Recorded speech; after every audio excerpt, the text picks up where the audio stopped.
habitants de Sevenfall, bonjour, c'est Nerok. Dans cette vidéo, on va faire la mise à jour de mon livre sacré Fractos Reanimator. Donc, dans ma précédente vidéo, je vous avais montré la version que je jouais au TR4. Là, c'est la version que je joue avec, pendant le TR5, avec donc des cartes tirées de Pureté Céleste. Donc, rien de nouveau côté divinité, puisqu'on joue toujours avec Fractos. La divinité qui joue autour des familiers démons. Donc à chaque fois qu'un familier démon va apparaître sur votre champ de bataille, peu importe la raison, vous allez devoir faire un choix. Soit choisir un de vos adorateurs qui gagnera un EC, soit piocher une carte de votre livre sacré et la défausser. Bien sûr, on va beaucoup jouer là-dessus, soit en termes de régène, puisque vous allez avoir besoin de pas mal de C, soit pour piocher des fossés, puisque pour ceux qui ont déjà vu la vidéo, on joue autour de Obscura Archirène, on va avoir besoin de remplir son purgatoire rapidement.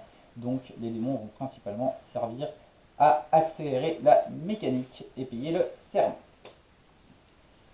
En archange, nous sommes toujours sur Chronon, papa, comme on l'appelle chez Nuit sans fin.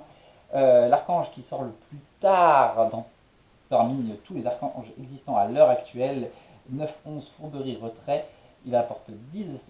Il a une ferveur dont le coût est de détruire toutes les pages sur le champ de bataille, donc ça c'est incontrable, vous détruisez tout.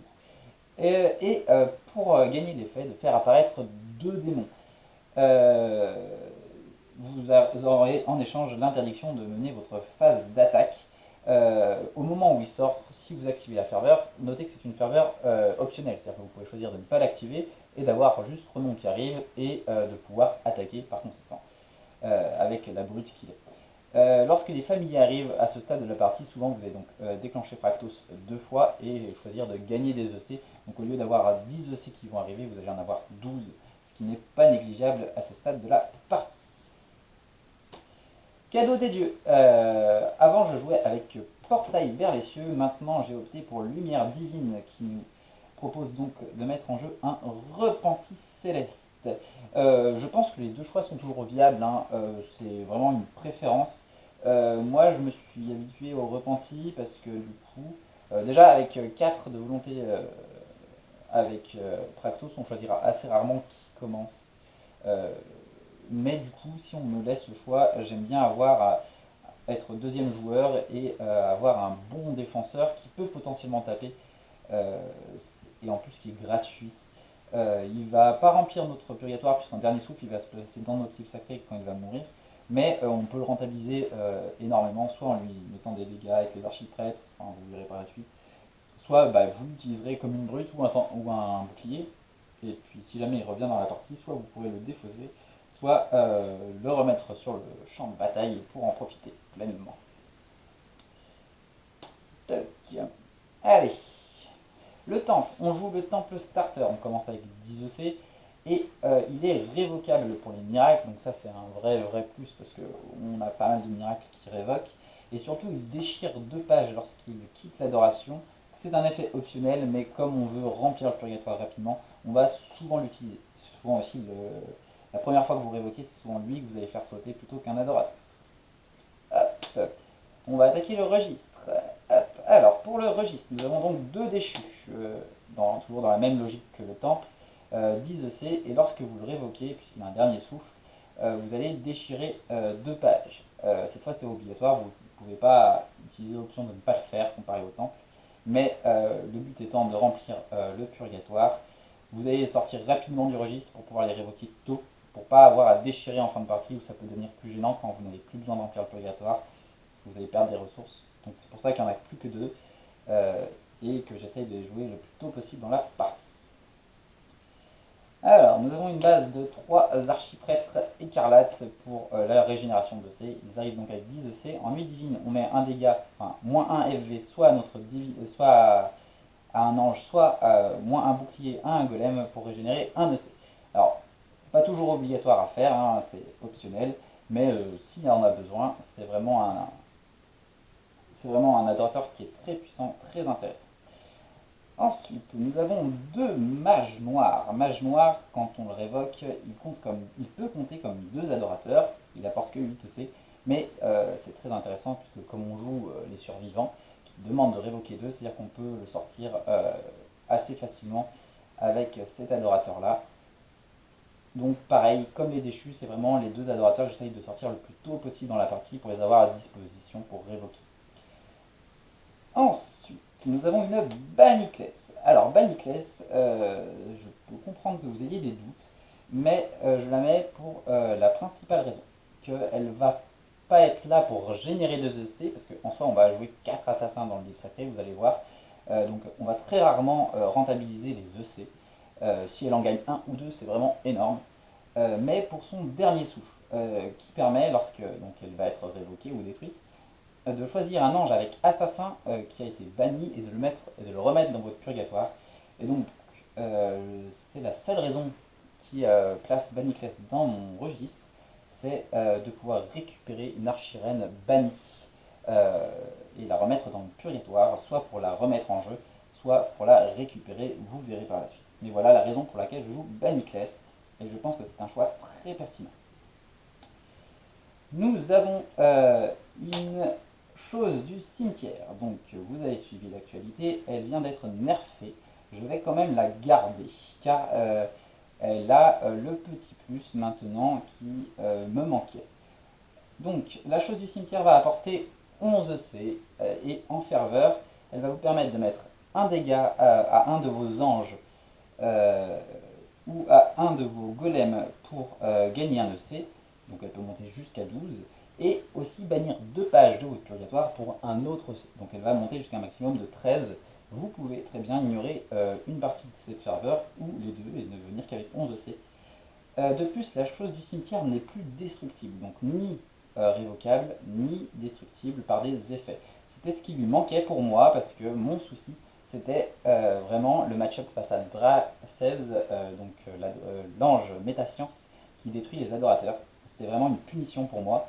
Et ce côté-là est vraiment le plus qui fait que je vais garder cet adorateur pour avoir la possibilité de remettre des EC dessus. C'était aussi ce qui m'avait motivé à mettre une Carly, donc avant le nerf, c'est qu'elle a ce même effet, elle ne peut pas être détruite par des effets. Je vais garder une Carly quand même, parce qu'elle, par contre, elle est révocable, donc si j'ai besoin, je peux la révoquer. Elle a un effet qui permet, lorsqu'une de mes pages, lorsqu'un de mes anges est banni, je peux détruire Carly pour placer la page qui va être bannie dans mon purgatoire. Donc c'est un peu comme Banicless, mais je préfère Banicless parce que Banicless, pour activer cet effet, je la révoque ou je la détruis par un effet, alors que Carly, elle va s'auto-détruire pour faire cet effet, et donc c'est une révocation de moi. Donc c'est pas une carte que je vais spécialement utiliser pour cet effet-là. Soit elle sera là pour révoquer, soit pour être maintenue en jeu, comme la chose du cimetière, et pour pouvoir être régénérée, comme vous allez le voir par la suite. Donc voilà pour le registre.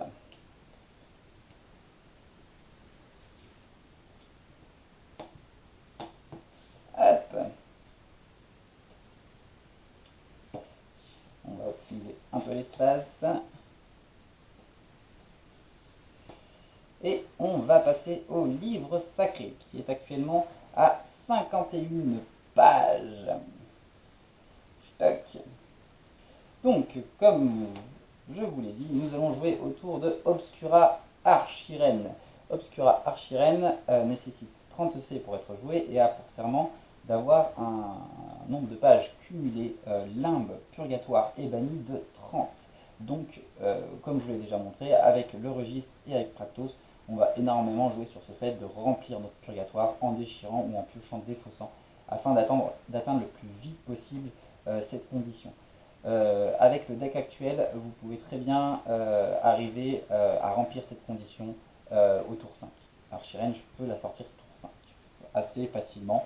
Souvent tour 6, c'est plus courant. Mais si je veux bénéficier de la ferveur de Chronon, souvent je vais attendre que Chronon soit sorti pour la sortir, si le jeu me le permet. Sinon, je vais la sortir, attendre qu'elle meure pour sortir Chronon. Mais Obscura n'est pas immunisé à la ferveur de votre Chronon. Donc si jamais dans le jeu, quand Chronon arrive et que vous voulez faire la ferveur, vous perdez Obscura. Donc bien sûr, quand on joue Obscura, on joue son valet Silveran, valet d'Obscura, qui a une 4-3 pour 5 avec Fourberie, et qui va vous permettre d'aller chercher les Lady d'Obscuria, que nous jouons bien évidemment 3 fois. Une petite 1-1 pour 1 qui a Fourberie, qui ne peut jamais être banni quelle que soit sa zone, Et lorsqu'elle est détruite en dernier souffle, elle sera placée dans vos limbes plutôt que votre purgatoire. La Lady ne peut jamais être jouée depuis les limbes, donc elle va y rester, mais tant qu'elle est dans les limbes, vous allez réduire de 7 le coût d'Obscura Archirène si elle se trouve dans votre main. Donc si vous avez 3, vous jouez Obscura Archirène pour 9, ce qui est vraiment, vraiment rentable. D'ailleurs, je ne vous ai pas présenté les caractéristiques de Obscura Archirène. Elle a retrait assassin, elle est légendaire, vous ne pouvez en avoir qu'une en jeu. Elle est immunisée aux miracles et aux capacités de page adverse, donc elle ne craint que les effets des Éden à l'heure actuelle. De plus, en nuit divine, elle régénère tous les EC d'un adorateur, donc ici dans l'idéal, Carly ou la chose du cimetière. Donc ça c'est le pack Obscura Archirène. On joue aussi Obscura sur le trône de torture, donc qui vient de prendre un nerf aussi. C'est vrai que c'était une carte très très puissante, mais elle reste parfaitement viable. Donc c'est une 8-8 pour 9 qui a retrait, catalyseur et légendaire. Donc catalyseur, ça renforce un de vos anges, soit avec plus 1, plus 0, soit plus 0, plus 1. Elle est considérée comme ayant le nom Obscura Archirène quand elle est en jeu. Donc si Obscura Archirène, vous ne pourrez jamais avoir en gros les deux en même temps en jeu. Heureusement. Et de toute façon, c'est rarement nécessaire. En ferveur et en nuit divine, elle a pour effet, vous pouvez, alors maintenant qu'elle nerf, détruire l'un de vos anges. Et en échange, vous allez faire un choix. Soit vous allez piocher une page, soit vous allez compter le nombre de FV restantes à la cible que vous détruisez, et soit vous gagnerez des EC, soit vous ferez autant de dégâts.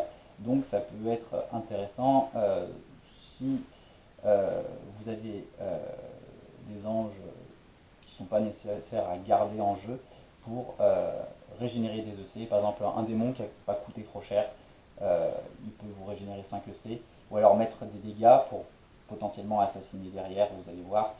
Moi j'aime bien sinon tuer la petite lady, comme ça elle va dans vos limbes, ça prépare le terrain pour la suite, et puis souvent je pioche. Ou alors si c'est nécessaire je fais le ping, enfin le dégât pour assassiner, mais plutôt en l'envoyer dans les limbes, piocher. Ça permet du coup d'accélérer le jeu et d'avoir vos réponses. Alors, nous arrivons donc sur la petite base ghoul. Il y a très très peu de ghouls dans ce jeu. Plus exactement, il y a 7 pages ghoul. La sorcière du marais, pour sa ferveur piocher, défausser, une 4-5 pour 4. Bon bah c'est clairement l'un des anges les plus intéressants de Nuit sans fin. De toute façon, on la voit presque partout. On la joue donc principalement pour sa ferveur. En nuit divine, elle peut détruire l'un de vos adorateurs, donc sauf la chose du cimetière ou Carly, pour piocher. Je fais presque jamais cette nuit divine parce que j'ai besoin de mes adorateurs pour révoquer. C'est très très rare. Et en dernier souffle, donc quand elle va être détruite et qu'elle va arriver dans votre purgatoire ou vos limbes, donc votre purgatoire, elle peut choisir une goule et la mettre sur votre livre. Souvent, on va la choisir elle-même puisqu'elle coûte 4 C. C'est la moins chère de nos ghouls quasiment. Et puisque elle a des bonnes stats et on en a besoin. Toujours sur les ghouls, donc nous avons 3 rougrors. Toujours la même ferveur pour la sorcière du marais, piocher, défausser. Donc vous avez vu, on peut très facilement atteindre les 30 pages cumulées avec un bon rythme, il n'y a pas de souci. Et en nuit divine, Rougror est obligé d'activer sa nuit divine et détruire une goule. Donc si c'est la seule goule lui-même, sinon non, vous pourrez détruire votre sorcière du marais pour faire apparaître un démon 5-5 en échange et donc déclencher la capacité Practos, gagner un EC ou piocher défausser. Toujours sur la base invocation de démons, nous avons donc la nécromancienne en 2 exemplaires. Elle coûte 3 EC, une 1-4. Donc ce qui est intéressant, c'est qu'elle ne va pas prendre de baffe macabre. Donc si elle la prend, disons qu'elle survit. Donc l'adversaire va devoir cramer un bon nombre de réponses pour vous en débarrasser. Donc souvent vous allez la garder. Par contre, elle prend surconsommation magique, ce qui n'est pas le cas de la sorcière, puisque celle-ci coûte 3 EC.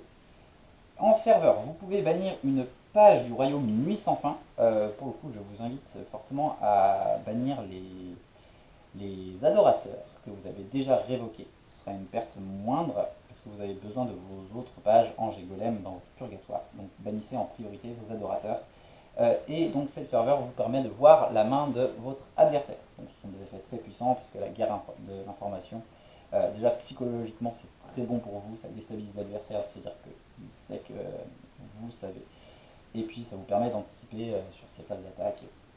Et en nuit divine, donc une nuit divine optionnelle, vous allez pouvoir bannir cette fois un ange ou un golem nuit sans fin de votre purgatoire, puis détruire la nécromancienne pour faire apparaître un démon. Et donc déclencher Proctos, gagner un EC, piocher des fossés.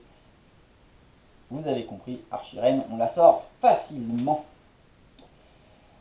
Toujours sur la base démon, nous avons le rejeton démoniaque, un gardien 0-1 pour 1 dont la ferveur le place dans votre adoration. En horreur divine, s'il est dans votre adoration, soit vous allez le détruire pour aller chercher un démon dans votre livre sacré, soit payer 3 EC et le détruire pour faire un familier démon. L'idéal étant de prioriser donc le tuto pour aller chercher un de vos anges de la fin. Pour la bonne et simple raison que c'est vraiment l'une des meilleures cartes de ce livre sacré en termes de survie. Il coûte 7 mais il est jouable en tempête, donc veillez à avoir 7 EC à disposition pour le jouer. C'est un 5-5 retrait, donc il est plutôt tanky, il encaisse bien. Ça va être vraiment une plaie pour votre adversaire. Car sa ferveur, si votre divinité a moins de 3 FV, donc si vous avez 1, 2 FV ou si vous êtes mortel, vous allez pouvoir choisir un miracle dans votre purgatoire. Donc il reste dans votre purgatoire, mais vous pouvez le jouer comme s'il était dans votre main.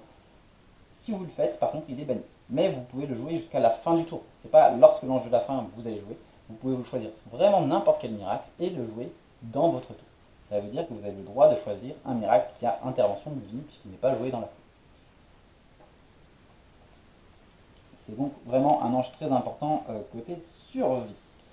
Donc, je vous ai dit que nous avions 4 assassins en tout. Donc, nous avons effectivement Obscura Archirène qui est assassin. Et nous avons 2 assassins de la Ligue. Assassin de la Ligue, un des assassins les moins chers en Nuit sans fin. Un de fourberie avec assassin et dont la ferveur est de défausser un ange avec assassin pour piocher. On fait assez rarement la ferveur, mais vous pouvez vous permettre de le faire assez facilement au final si vous avez les conditions remplies pour piocher. Moi j'aime bien défausser une Obscura Archirène, je vous expliquerai après, mais comme je vous l'ai dit, on peut se permettre de la mettre dans le purgatoire, puisque nous avons banni Kless pour la récupérer si elle est bannie. Et l'idée c'est vraiment ça d'ailleurs, c'est je mets souvent une Archirène au purgatoire en disant bah vas-y, bannis-la, de toute façon je pourrais la récupérer plus tard, et si tu la bannis, bah tu ne banniras pas autre chose. Donc j'hésite pas souvent en début de partie, si j'ai les deux et que j'ai besoin de caler un assassin, de mettre ma petite assassin de la ligue pour défausser Obscura Archirène. Et je vais finir du coup sur Kikirina Kikara en 2 exemplaires. Une 1-1 pour 2 qui a intervention divine. Donc déjà votre adversaire ne pourra pas répondre à sa ferveur. Sa ferveur vous permet de choisir un ange obscuréen dans votre purgatoire. Vous payez son coup de C pour la mettre en jeu. Donc mettre en jeu, ça veut dire que vous ne payez pas le coup de C de la carte et vous ne respectez pas son serment. Alors quand je dis vous ne payez pas le coût de C de la page, effectivement vous n'avez pas payé le coût de C de la page, c'est la ferveur de qui vous coûte des EC équivalent à la valeur de la page. Mais mettre en jeu, c'est bien vous ignorez le serment et le coût de C. Donc vous pouvez payer des obscuriens, il y en a plein, vous allez pouvoir faire revenir la nécromancienne ou le rejeton démoniaque si vous en avez besoin, un assassin de la ligue, si vous manquez des ladies, vous pouvez aller chercher le Silveran, ou alors même jouer les ladies pour pas cher du coup, puisque pour 3 vous mettez une lady directement en jeu, et donc elle ira dans vos limbes lorsqu'elle va mourir. D'ailleurs, c'est ce qui nous permet très facilement, lorsqu'on fait un effet de pioche défausse, de piocher et puis de défausser une lady, on sait très bien qu'on va les récupérer très facilement plus tard.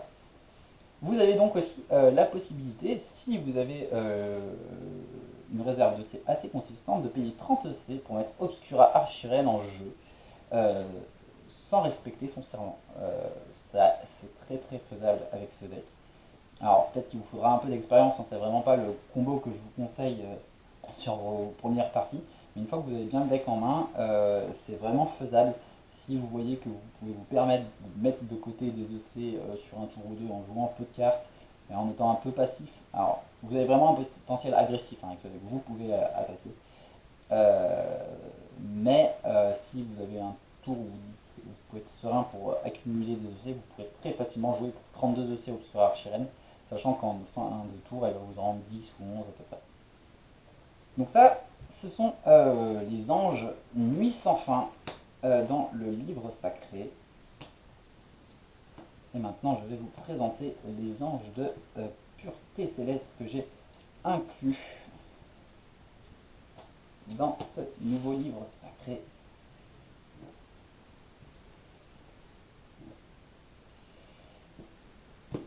Donc, je joue Frost. Et oui, je joue Frost déjà parce que c'est un 5-4. Donc Frost, elle tape fort. Elle a plutôt un bon body. Elle va résister à une baffe macabre. Il faudra qu'elle prenne plus que ça pour y passer. Et elle coûte que 4. Donc elle est pas chère. Elle remplit le serment de le survivant. Vous allez le voir. Ces attaques ne peuvent pas être annulées.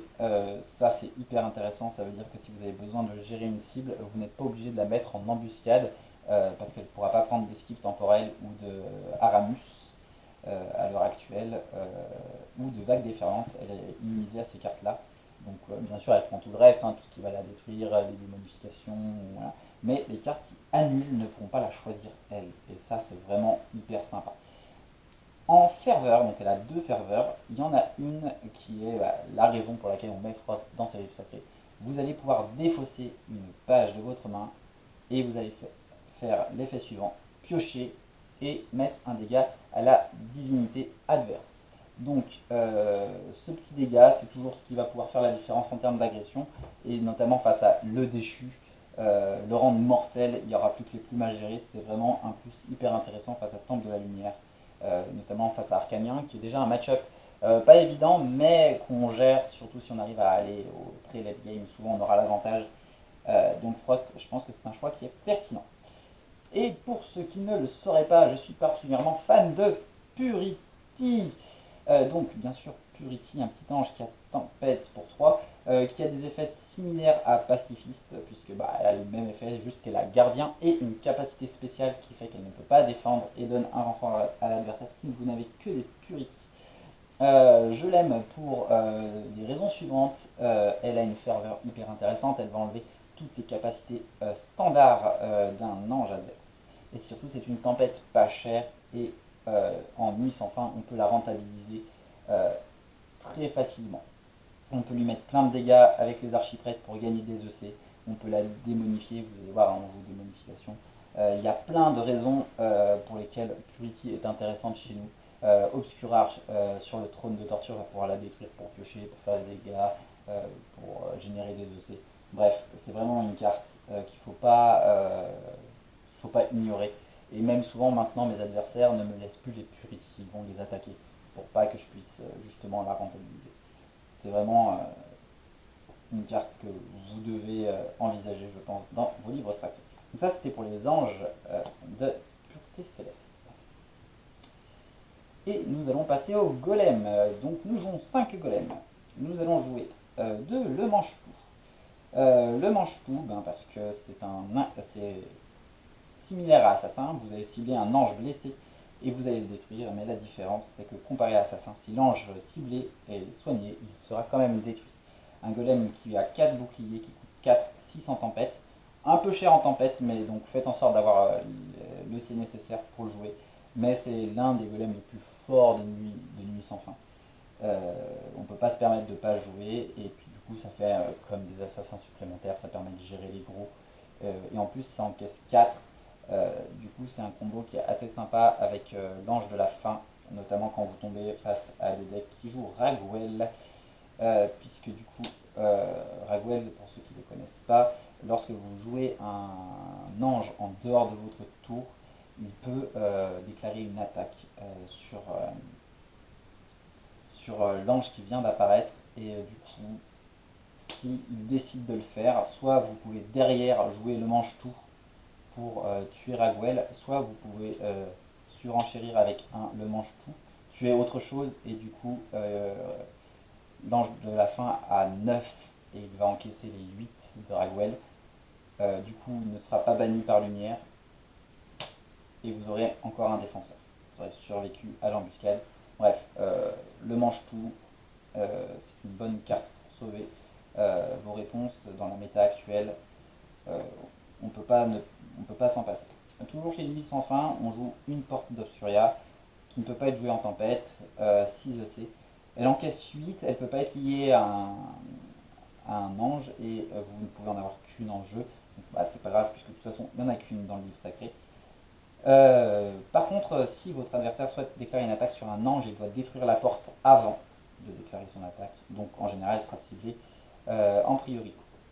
En nuit divine, vous pouvez aller chercher un assassin dans votre livre sacré ou votre purgatoire et l'ajouter à votre main. Donc en début de partie, on va plutôt aller chercher les assassins de la ligue. En fin de partie, on va essayer de récupérer les Obscura Archirènes pour les jouer et rejouer.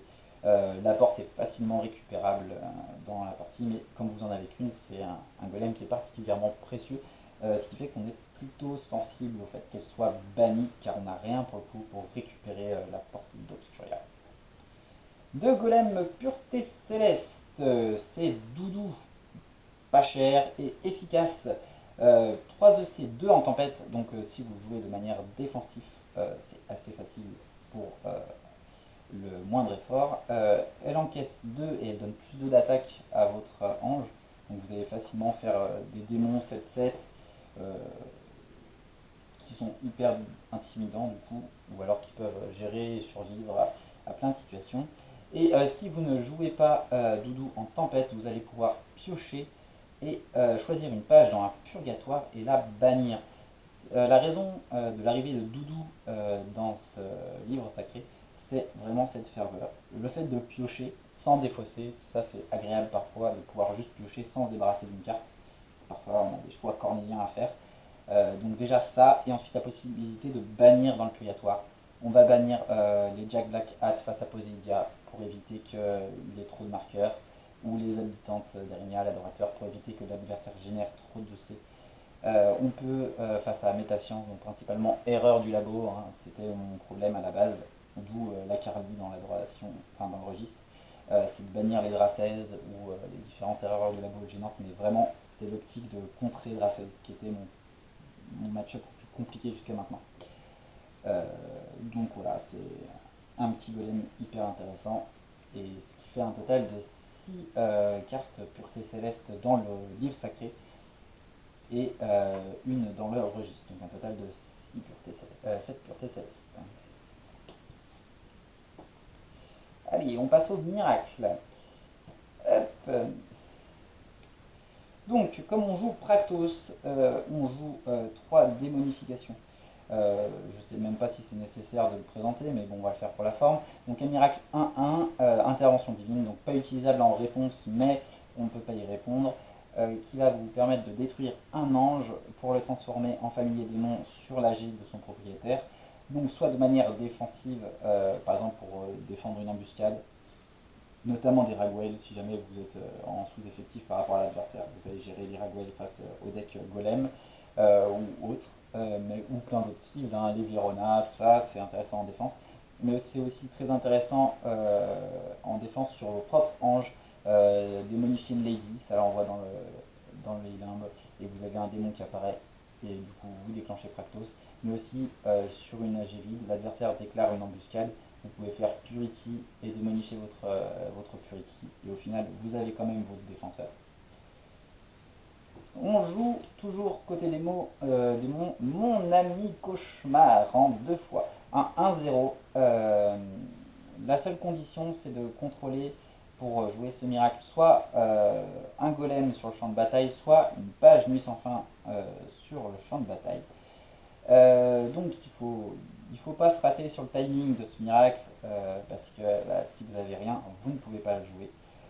Il a un coût supplémentaire qui est soit vous dépensez 6 EC, soit vous donnez 6 EC à l'adversaire, et vous ferez apparaître un familier démon. Et vous déclencherez par Raktos, donc si vous avez payé 6, au final vous n'aurez payé que 5, puisque vous allez vous régénérer d'un EC. Ce miracle, moi je l'aime beaucoup, même s'il peut paraître cher, pour la simple et bonne raison qu'on va quasiment pouvoir toujours le jouer. À partir du moment où vous avez un adorateur et que votre adversaire a soit un temple, soit un adorateur, vous pourrez toujours choisir de le jouer même si vous n'avez plus d'EC. Vous donnerez des EC à l'adversaire, certes, mais vous pourrez toujours faire apparaître votre défenseur si vous avez le bon timing et que vous ne craignez pas de jouer ce miracle. Mais c'est vraiment un indispensable dans ce livre sacré. Ça permet quand même d'avoir 3 miracles qui génèrent des démons. Hop, nous jouons 3 le survivant. Alors, dans ma dernière vidéo, je crois que je jouais déjà à 3. Entre temps, j'avais fait une version où je jouais à 2. J'ai passé mon livre sacré à 51 cartes en remettant un le survivant. L'optique, c'est pas de le jouer 3 fois, parce que déjà vous avez Chronon qui va raser le board en fin de game, mais c'est plus pour augmenter les chances de le récupérer. Si jamais il n'est pas nécessaire, il n'y a pas de souci, quand vous avez pioché défaussé, vous le défaussez. Euh, voilà, le survivant, 3 fois, c'est vraiment pour les stats, c'est pas pour le spammer. Souvent, vous jouez 2 fois, ça suffit, d'où la présence d'uniquement 2 mages noirs dans le registre. En défense, on a toujours esquive temporelle en 2 exemplaires, parce qu'elle permet quand même d'annuler une attaque. Les embuscades de votre adversaire ne sont pas illimitées, il ne peut pas toujours ignorer vos anges en arrière-garde, donc au bout d'un moment, il sera forcément contraint de mettre des anges en ligne de feu, et vous pourrez vous protéger grâce à ce miracle, sauver vos anges, garder vos défenseurs. Et dans le pire des cas, si vraiment vous vous rendez compte que c'est pas nécessaire, vous avez toujours la possibilité de piocher, défausser. Il y a toujours moyen de toute façon de réutiliser ça plus tard. Je joue une sagacité d'Arcanien, donc un miracle qui demande 2 de révocation, mais nous on va révoquer que un adorateur, car si on a une page sorcier noir sous notre contrôle, on révoque un de moins. Et donc nous avons l'archiprêtre écarlate, qui est sorcier noir. Donc à partir du moment où vous l'avez en jeu, c'est plus qu'un 1-1 qui permet d'aller chercher n'importe quel miracle dans votre livre sacré. Donc si vraiment c'est la galère, c'est le miracle qui peut vous sauver en allant chercher ce dont vous avez besoin au bon moment. Toc, on joue 3 rituels de la nuit, parce qu'avec Réanimator, on aime jouer et rejouer les mêmes cartes, surtout quand elles sont dans notre purgatoire. Donc vous allez bien sûr récupérer des anges ou des golems avec le rituel de la nuit dans votre purgatoire pour les rejouer. Ça s'y enregistre très très bien avec l'ange de la fin en fin de game, c'est-à-dire que vous pouvez jouer en tempête, choisir un rituel de la nuit, l'ange de la fin meurt, jouez votre rituel de la nuit puis le purgatoire pour récupérer votre ange de la fin, le rejouer. C'est ce qui permet vraiment d'aller en très late game et de survivre longtemps, et surtout aussi de récupérer ce dont vous avez besoin. On ne peut pas récupérer les puretés célestes, mais vous pouvez récupérer la porte d'Obscuria si vraiment c'est ce qui vous manque, une Lady que vous n'arrivez pas à récupérer, une Kiki pour sortir, une Obscura Archirène pour 32 EC. Bref, c'est vraiment un miracle dont on a besoin. Et le dernier miracle qui justifie encore plus l'appellation Réanimator, c'est l'arbre feu éternel. Donc c'est un miracle 2-0, donc vous veillez bien à avoir toujours 2 adorateurs pour jouer le rituel de la nuit et l'arbre feu éternel. Tout le reste ayant besoin d'un seul adorateur pour le jouer. Par contre là il y a 2 révocations, donc il faudra quand même avoir 2 adorateurs si le temple est déjà parti. Anciennement, vous allez bannir 2 miracles de votre purgatoire, donc en priorité bien sûr Sagacité d'Arcanien et les autres arbres au feu éternel, parce que c'est plus nécessaire. C'est vrai qu'on n'a pas trop peur du coup quand il y a quelques survivants de bannir un survivant, une esquive. Et donc vous allez choisir un 3e miracle qui va se placer dans vos limbes et que vous pourrez du coup de nouveau jouer. Donc là, on n'a que des choix pertinents, il n'y a pas de souci là-dessus. Et vous allez vous permettre de rejouer et rejouer encore vos miracles comme vos anges. Voilà, c'était donc la nouvelle version de mon deck Praktos Reanimator, qui a de bons résultats en général. Ça tient tête à Golem, ça tient tête à Arcanien, ça tient tête plutôt bien à Chevalier, à Métascience en général. Je vous le dis, il n'y a vraiment que le Dracèse qui me posait problème et qui est soit plus trop présent, soit ne pose plus vraiment de problème. Parce que du coup j'ai build en conséquence. Ça passe plutôt bien. Après, on n'est pas à l'abri des decks très agressifs qui épuisent nos réponses. Si on n'a plus de réponse, on n'a plus de réponse. C'est un peu le jeu. Il est parfaitement jouable en moins d'1 heure quand vous le maîtrisez bien. Et si vous avez un adversaire pas trop hésitant, si vous tombez sur quelqu'un qui galère un peu à jouer, vous allez faire des parties plus longues. C'est un deck qui est très axé contrôle. Mais vous avez aussi un très fort potentiel d'agression. On peut mettre mortel l'adversaire très très vite s'il a peu de défense ou s'il veut peu défendre. Et on a quelques belles bêtes qui tapent fort et rapidement. Donc voilà, j'espère que cette petite vidéo vous a plu. copier cette liste ou la mettre à votre sauce. Faites comme bon vous semble. Pour ceux qui ne sont pas équipés de pureté céleste, vous pouvez faire le comparatif entre cette liste et l'ancienne et puis faire un mélange des deux, ou alors chercher votre originalité et rajouter ce qui vous manque. Voilà, n'hésitez pas à me dire en commentaire si cette liste vous plaît, ce que vous en pensez, ce que vous changeriez, etc. etc. Voilà, à plus les gars.